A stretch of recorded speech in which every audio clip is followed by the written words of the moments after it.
वो किन का क्वेश्चन था, प्लीज एंड्रेस कर लीजिएगा, मैं आपका ना अनम्यूट कर देता हूँ।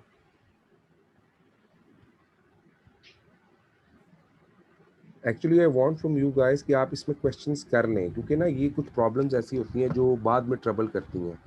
हमारी ना लेबॉर्ट्रीज की वो फैसिलिटीज़ नहीं होती कि हमें उस तरह के सोल्यूशन पढ़ाए जाएं, और वैसे भी प्रैक्टिकल्स में हम थोड़ा सा ना मतलब पीछे ही रहते हैं, मोस्टली ज़्यादा कंट्रीब्यूट नहीं करते, तो हमें कम ही आइडिया होता है इन चीज़ों का। जी जी हेलो सर। जी जी सर जी, ये थोड़ा सा बता दें, ये जो टाइट्रेशन जब हम कर रहे होते हैं तो जी जी। उसमें जो टाइट्रेंट है यानी कि ब्यूरेट में हम कौन सा लेंगे, ठीक है, और जो बीकर होती है उसमें कौन सा लेंगे? देखिए इस प्राइमरी और सेकेंडरी स्टैंडर्ड का भी थोड़ा सा बता दें। पहली चीज़ तो ये है कि आपके पास आपने आपने अगर एनालिटिकल पढ़ी है आपने पहले केमिस्ट्री मास्टर्स जी लेवल में। सर, पढ़ा है। जी एनालिटिकल जी सर। में जो ग्रेडी क्रिश्चियन है ना, जी जी। आप उसकी बुक में देखेंगे चैप्टर नंबर जो 2 है, आपको वहां पर ना इसका प्राइमरी और सेकेंडरी स्टैंडर्ड की बड़ी डिटेल मिलेगी। मैं आपको एक हल्का सा आइडिया दे देता हूँ प्राइमरी सेकेंडरी स्टैंडर्ड्स का, लेकिन ये आप लोगों ने जी सर, इसको एक बार ब्रीफली। जी वहां जी। से पढ़ लीजिएगा, क्योंकि ये आपने इंपॉर्टेंट टॉपिक छेड़ा, primary standard and secondary standard. चले ये, बल्कि एक काम कीजिएगा, मुझे ना आप इसका ग्रुप में मैसेज कर देना, मैं कल के लेक्चर में ना इसको ऐड भी कर दूंगा, लिख के भी ऐड कर दूंगा ना, ताकि अगर किसी को वहां से नहीं जी है, सर। तो जो एनालिटिकल बैकग्राउंड से नहीं है। देखिए आपके जी पास है सर, ठीक हो। Sodium hydroxide. आपने कहा मैंने 40 ग्राम सोडियम हाइड्रोक्साइड लिया और मैंने इसको डाल 1000 cm³ सोल्यूशन तक बना दिया, तो ये मेरे पास जो है, ये मेरे पास आ गया जी इसका 1 मोलर।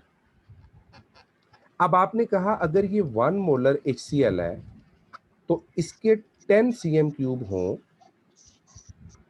और मेरे पास स्टैंडर्ड सोल्यूशन हो सोडियम हाइड्रोक्साइड का, तो ये भी 10 cm³ इस्तेमाल होने चाहिए, क्योंकि स्टैंडर्ड केमिकल इक्वेशन तो यही बता रही है ना हमें कि NaCl और H2O बनेगा, सेम वॉल्यूम आएगा, जिसको वॉल्यूमेट्रिक एनालिसिस कह रहे हैं। अब होता क्या है कि NaOH के 10 इस्तेमाल नहीं हो रहे। आपने देखा होगा कई बार जो रीडिंग होती है ना, वो 10-10 की एग्जैक्ट नहीं आ रही होती, ये 10.5 पे चली जाती है, 10.7 पे चली जाती है, या 11 पे जा रही होती है कई बच्चों की रीडिंग। कभी आपने प्रैक्टिकल्स में खुद करते हुए ऑब्जर्व किया होगा कि एग्जैक्टली 10 पे वैल्यू नहीं जी आ रही। सर।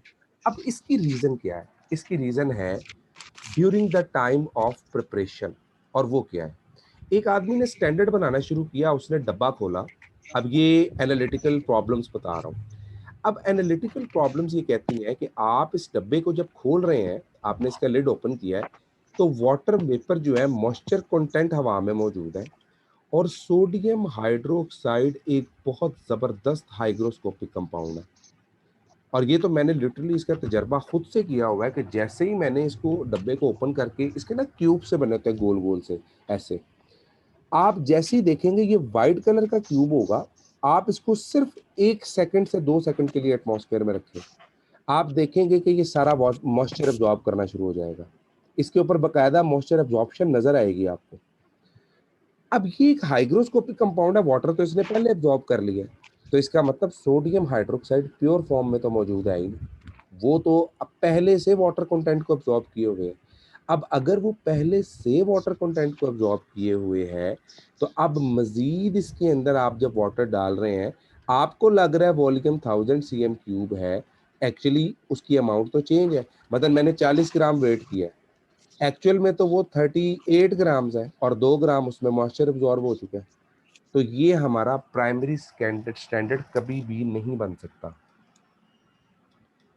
ये हमारा प्राइमरी स्टैंडर्ड कभी भी नहीं बन सकता, ये हमारा कहलाएगा सेकेंडरी स्टैंडर्ड। अब हम इसको किसी प्राइमरी स्टैंडर्ड की मदद से एडजस्ट करेंगे, यानी हमने क्या करना है, हमने किसी प्राइमरी स्टैंडर्ड लेना है और फिर हमने इसको सर, टाइट्रेट। आपकी आवाज कट रही है। जी जी, अब आ रही है आपको आवाज? हेलो?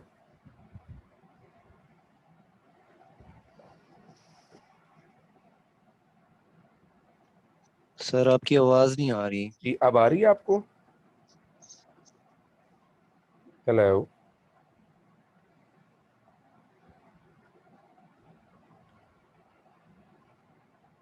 जी अब आवाज आ रही है आपको?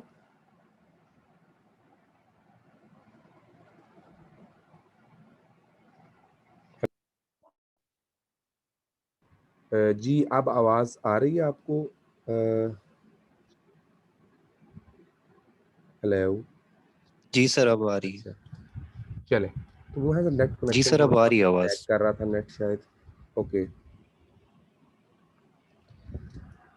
जी। तो हम लोग डिस्कस कर रहे थे प्राइमरी सेकेंडरी स्टैंडर्ड्स को। तो प्राइमरी स्टैंडर्ड क्या चीज़ है, अब आप इसको प्राइमरी स्टैंडर्ड के तौर पे नहीं ले सकते, क्योंकि जब भी NaOH को प्योर फॉर्म से सोल्यूशन बनाया जाता है तो NaOH प्रैक्टिकली कभी भी आप लोग लेबोरेटरी में डायरेक्टली 1 मोलर नहीं बना सकते। अब आप क्या करते हैं, अब आप इसको कलेक्ट करते हैं, यानी आप इसकी मोलैरिटी निकालते हैं किसी और स्टैंडर्ड के जरिए। यानी आपने जो NaOH अपनी तरफ से 1 मोलर बनाया है, आप इसकी मोलैरिटी को क्रॉस वेरीफाई करते हैं, और उस क्रॉस वेरीफाई करने के लिए आपके पास जो मुख्तलिफ किस्म के स्टैंडर्ड्स होते हैं, HCl, O टाइप हैं, कुछ और भी लिखे हुए हैं वहाँ पे, मैंने पता ना डिटेल्स पढ़ेंगे तो वहाँ पे आपको समझ आएंगी इनकी। तो आपके पास कुछ ऐसे कंपाउंड हैं जिनकी मोलैरिटी कभी चेंज नहीं होती। आप उनके जरिए उस प्राइमरी स्टैंडर्ड से इसकी मोलैरिटी निकालेंगे और ये कहलाएगा आपका सेकेंडरी स्टैंडर्ड। ये बात आपको समझ आई है प्राइमरी और सेकेंडरी में डिफरेंस की? जी सर, आ गई। अच्छा, इसके अलावा क्या क्वेश्चन है आपका?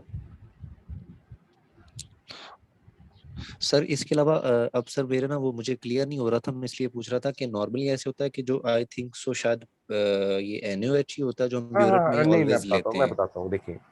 आपके पास सोडियम लाइक हाइड्रोक्साइड अगर को हमारे जब पास टाइट्रेट किया H2SO4। जाता है, मैं समझ गया हूँ, वो है बेस। अब एसिड बेस टाइट्रेशन की कुछ कैटेगरी है, ये जरा क्लियर कर लें। चलें, ये भी है तो सोल्यूशन से रेलेवेंट ही काम है। एसिड बेस टाइट्रेशन में आपके पास एक है स्ट्रॉन्ग एसिड बेस, और स्ट्रॉन्ग एसिड बेस में आप लोग फिनोफ्थेलीन इंडिकेटर यूज करते हैं। आपके पास दूसरी है वीक एसिड बेस,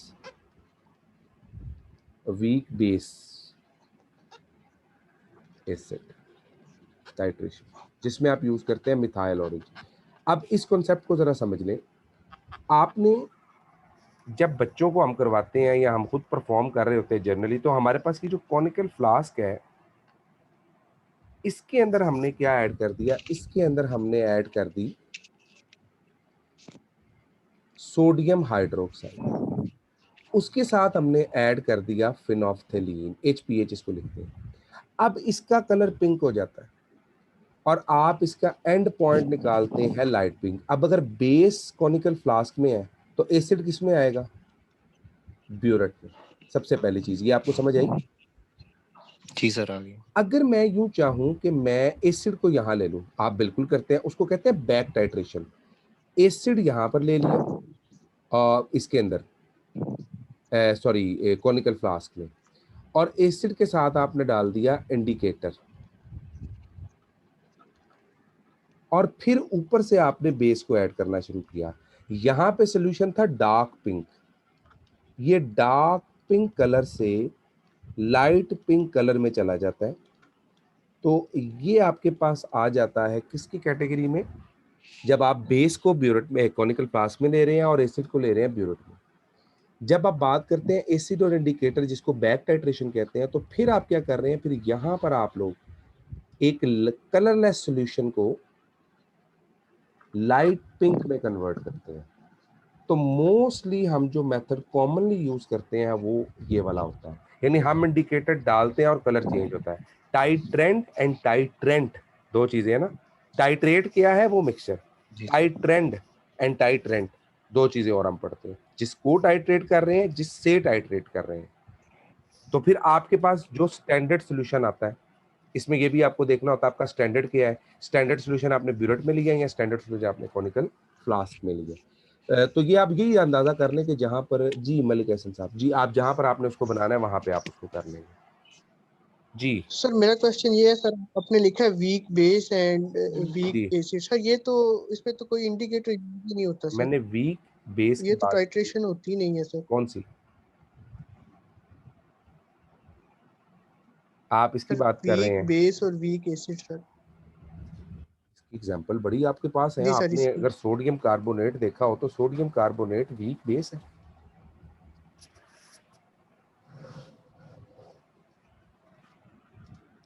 आपको इसका नहीं पता? सर मैं बात कर रहा हूँ दोनों अगर वीक हो तो।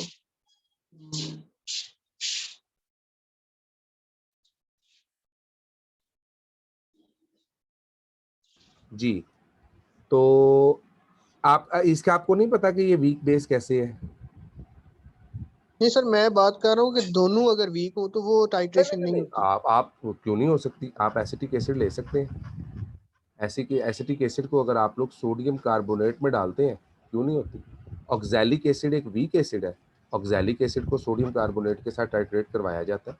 हाँ, इसमें सिर्फ ये होता है कि जहाँ ऑक्सैलिक एसिड आ जाता है ना, आपने देखा होगा वहाँ टेम्परेचर को थोड़ा सा इंक्रीज करना पड़ता है, तकरीबन 60 से 70 डिग्री के पास टाइट्रेशन के अंदर, ताकि इसकी आयोनाइजेशन अच्छी तरह हो जाए। इस वजह से होता है, बाकी बिल्कुल ये रिएक्शन करते हैं। ये आपके पास H2CO3 प्लस CH3, और ये अगर आपको याद हो तो आपने शैप कॉन्सेप्ट पढ़ा होगा इनऑर्गेनिक में कि वीक एसिड्स वीक बेसिस के साथ बड़े स्टेबल होते हैं और स्ट्रॉन्ग एसिड स्ट्रॉन्ग बेसिस के साथ स्टेबल होते हैं। हाँ, उसका सिर्फ ये होता है कि इसमें आपको टेम्परेचर को थोड़ा सा इंक्रीज करना पड़ता है, दैट्स इट। उसके अलावा इसमें कोई ज्यादा डिफरेंस नहीं होता। जी मलिक सर। तो सर इसमें इंडिकेटर कौन सा सर यूज करेंगे मिथाइल फिर? ऑरेंज यूज करेंगे ना। दो सर, वीक बेस और स्ट्रॉन्ग एसिड में मिथाइल ऑरेंज, एसिड को तो हम और कैटेगराइज इसमें भी। कर नहीं, हम सिर्फ बेस के हिसाब से देखते हैं, इसलिए मैंने लिखा था वीक बेस एसिड, क्योंकि हम बेस के हवाले से इंडिकेटर ऐड जी करते हैं, सर, एसिड के हवाले से ऐड नहीं करते। जी सर ठीक। चल, और यहाँ पे हमारे दूसरे भाई हैं जी, अच्छा उनका भी क्वेश्चन। ओके, तो ये था आपके पास वीक एसिड बेस। 1 मिनट ज़रा दीजिएगा आप लोग, उतनी देर ज़रा इसको देखें, मैं जस्ट 1 मिनट में आ रहा हूँ। नॉर्मेलिटी आप लोगों ने कर लिया, ये फार्मूला मैंने इसका लिखा हुआ है, फॉर्मेलिटी के बारे में पढ़े, मैं जस्ट 1 मिनट में आके ये दोबारा री एक्सप्लेन करता हूँ।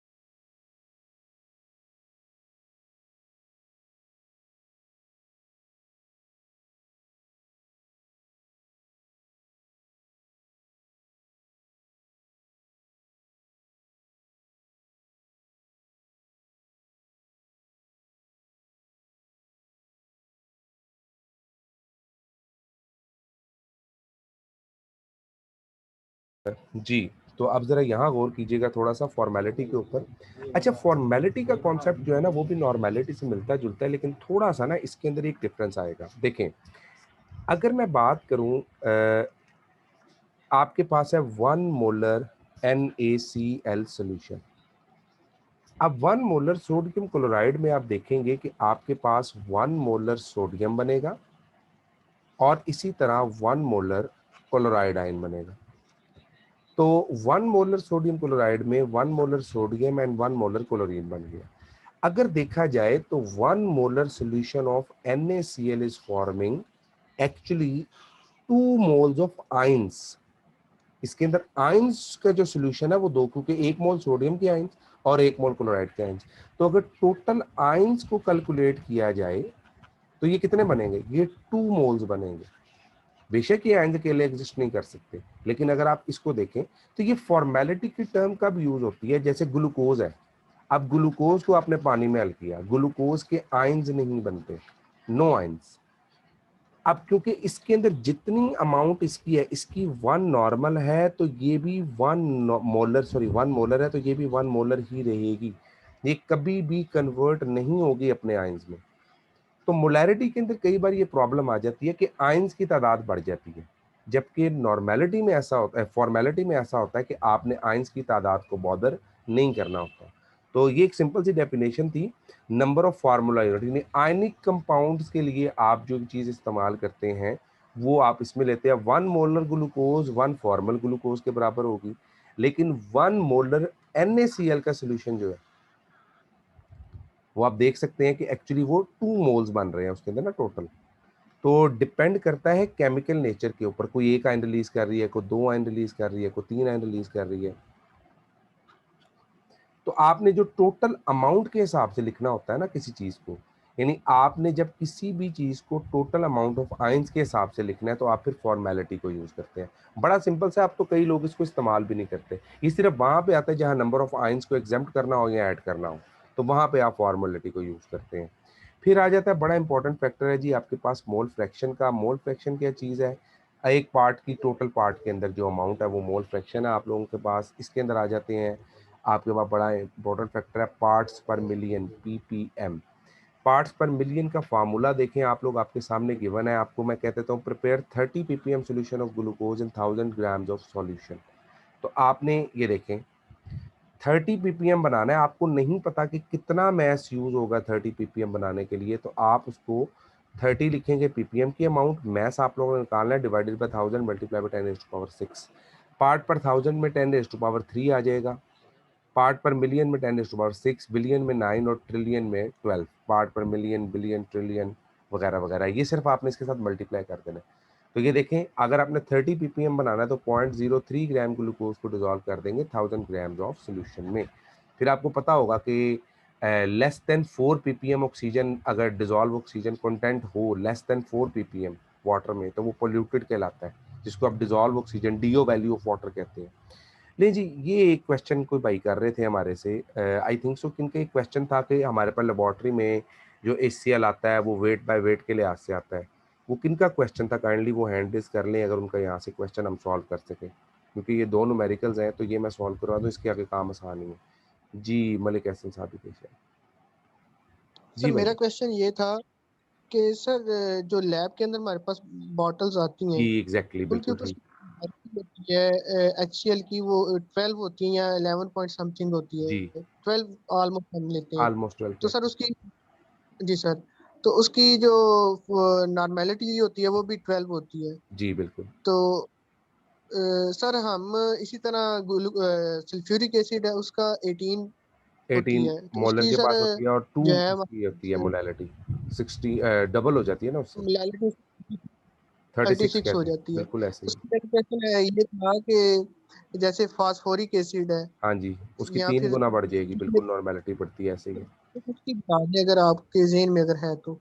उसका क्या मेरे ज़हन में है तो सर उसकी मोलैरिटी फास्फोरिक एसिड की देखें ना मैं जो आपको हमारे बताता पास। हूँ, मैं बताता हूँ। इसमें ना एक्चुअली हमें फास्फोरिक एसिड का डब्बा देख के अंदाजा करना पड़ेगा, इसी चीज़ के ये न्यूमेरिकल है जो मैं करवाने लगा हूँ। देखिए आपके जी पास सर ठीक। बॉटल में आ गया HCl जिसका परसेंटेज है 36% वेट बाय वेट, यानी उन्होंने कह दिया कि उन्होंने आपको जो HCl भेजा है ना वो है 36 ग्राम इन 100 ग्राम सॉल्यूशन, यानी अगर आप 100 ग्राम इसमें से एसिड निकालेंगे तो एक्चुअल प्योर एसिड होगा 36 ग्राम। ये हम सिंपल वर्ड्स में यस। एक्सप्लेन कर लेते हैं। अब वो कहते हैं इसकी सबसे पहले डेंसिटी आपको पता होनी चाहिए, क्योंकि आपको पता है जब एसिड की वेट बढ़ता जाएगा तो डेंसिटी बढ़ती जाएगी, एसिड का वेट कम होता यस। जाएगा तो डेंसिटी कम होती जाएगी। तो अगर हमारे पास परसेंटेज अवेलेबल है तो परसेंटेज के साथ हमारे पास उसकी डेंसिटी अवेलेबल होनी चाहिए। दो चीजें हमारे पास जो अवेलेबल होनी चाहिए इसके अंदर। जी अब्दुल रहमान साहब, सर जी आपकी आवाज कट रही है बीच में। आपके लिए भी कर रही है मलिक साहब? नहीं सर मुझे तो वो आवाज़ अच्छा, आपकी ठीक हो आ रही सकता है वो एक जगह पे फिर इशू आ रहा हो, ठीक है।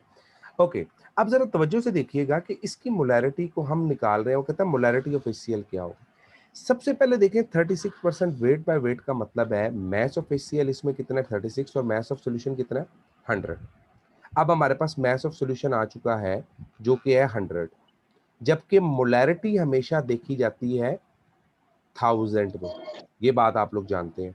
हमारे पास 100 के हिसाब से तो आ गया लेकिन 1000 के हिसाब से नहीं आया, इसको फाइंड करना है।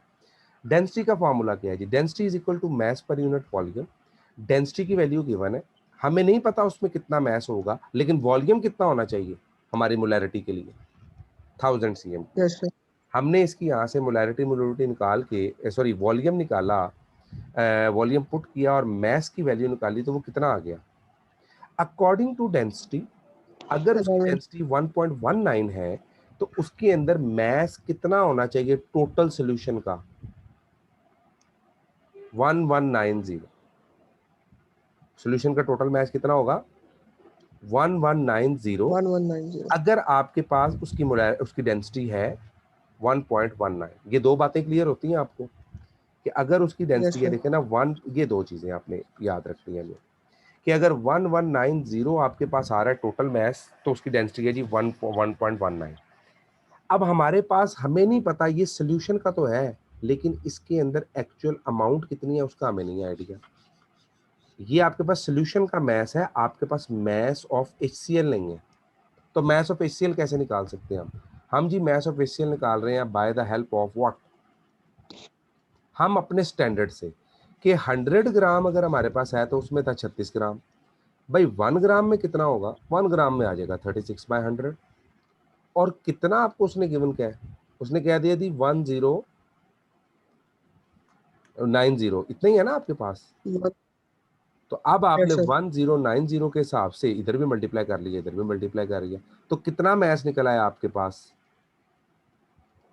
428.4. एक्चुअली आपको मैस पता चल जाए तो आप मोलैरिटी निकाल लेते हैं, उसको उसके मोलर मैस से डिवाइड कर लें। Yes. तो परसेंटेज वेट बाय वेट से आपको मिल गया स्टैंडर्ड, और डेंसिटी से आपको पता लग गया टोटल का मैस। टोटल मैस में देख ले जी उसका मैस कितना आ रहा है, उसको डिवाइड कर दें उसके मोलर मैस, तो 11.7 थी जिसको वो 12 मोलर कह रहे हैं।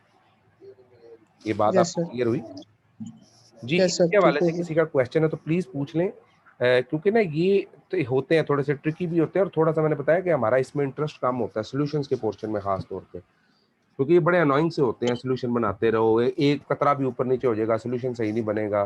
तो it was even very disturbing for me as well in my MPhil classes, क्योंकि बीएस में तो हमने ये किया नहीं था, एमफिल में ही ज्यादा पढ़ा था इनके बारे में। तो इसलिए मैं आप लोगों से कह रहा हूँ कि इन केस अगर किसी को इसमें इशू है मजीद भी तो वो डिस्कस कर सकता है। मैं चाह रहा था कि हम सॉल्यूशंस को अच्छा टाइम दे लें ताकि हमारे सॉल्यूशंस की जो है ना, क्योंकि आपको पता है ये न्यूमेरिकल लाजमी आता होता है एक आधा, तो इसके लिए जरा हमें थोड़ा सा ज्यादा प्रिपेयर होना चाहिए जी। तो चलें, अगर क्वेश्चन नहीं है तो मैं इस न्यूमेरिकल पे चलता हूँ। 9.2 molar HClO4 is available in the market. आप वो देखिए मोलैरिटी दे रहा है पर क्लोरिक एसिड की। तो अब आपके पास HClO4 है, इसलिए वो कह रहा है कि आप बताएं इसकी डेंसिटी ये है, इसकी परसेंटेज क्या होगी। वहां परसेंटेज और डेंसिटी दी हुई थी, मोलैरिटी निकाली। अब मोलैरिटी दी हुई है तो आपने परसेंटेज निकालनी है, उसका रिवर्स है ये, और कुछ भी नहीं है। रिवर्स कैसे किया? देखिए जी 9.2 मोलर है, सिंपल मॉलिक्यूलर मास से मल्टीप्लाई करके आप सबसे पहले निकाल लें उसका मास, फिर डेंसिटी से निकाल के उसका निकालें वॉल्यूम, और डेंसिटी को उसके वॉल्यूम को मास से डिवाइड कर देंगे तो आपके पास उसकी परसेंटेज आ जाएगी। मोलैरिटी से निकाल लें मास, डेंसिटी से निकाल लें वॉल्यूम, और दोनों को डिवाइड कर दें तो आपके पास परसेंटेज आ जाएगी। As simple as that. यार नेट बंद करो नेट, ठीक है। तो ये आ गया आपके पास।